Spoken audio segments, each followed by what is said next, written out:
In this video, we'll be talking about the parking functionality within OptimumCNC plasma cutting software.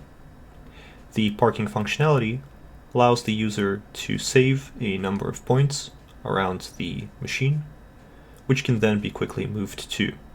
And this can be very useful, for instance, to simply save a safe spot to, let's say, move the torch, or to save a spot where the operator can perhaps easily access the torch, perhaps for checking up on it or for cleaning it, etc.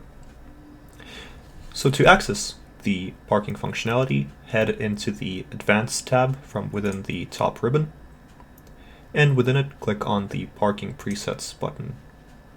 The Parking Presets spots pop-up will be brought up on the screen, and this will contain parking locations 1 through 10, as well as the currently selected parking number and the X and Y position for this parking number. So let's say here we have parking number 1 selected. Let's say we move to some location on the machine. And we click the Move To button. The system will raise the torch up to a safe height and then move it to the machine coordinates specified for the parking number 1 for X and Y, which are 5 and 10 respectively. Now let's say we'd like to save some new position. Let's say for parking number 2. So let's say I move the machine away to this coordinate right here. Perhaps this is somewhere near the edge of the table, somewhere where the operator can easily reach the torch. Now I can simply click the Save As button to save the current machine position. Click Confirm. And now we can see that parking number 2 has these machine coordinates saved. Let's say we move away. Let's say we move down.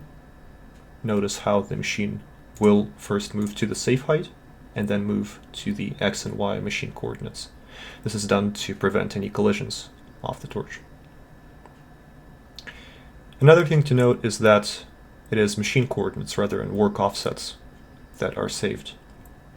And this should be obvious because we want the same machine coordinates to always be the safe parking presets rather than some kind of a work offset that can be modified. So let's say here we perhaps zero these work offsets. So for the work offsets for the program coordinates, this will be a 0 position. However, in real terms, for the machine coordinates, this is still 27 and 15 for X and Y. Let's say we now move away a little bit, click the Move To button, and we can see that the system will move to the old machine coordinates of 27 and 15 for X and Y. This can be done for any of the 10 parking spots. Alternatively, let's say we'd like to simply enter some kind of a number. So let's say we want to have parking number 4, and we have, let's say, 10 and 10 in mind for our X and Y coordinate. We can also simply save this without actually moving to this location first by using the jog buttons. Now that this data is inputted, we can simply press the Move To button, and the system will move to 10 and 10 for our new parking number 4. Thank you for watching.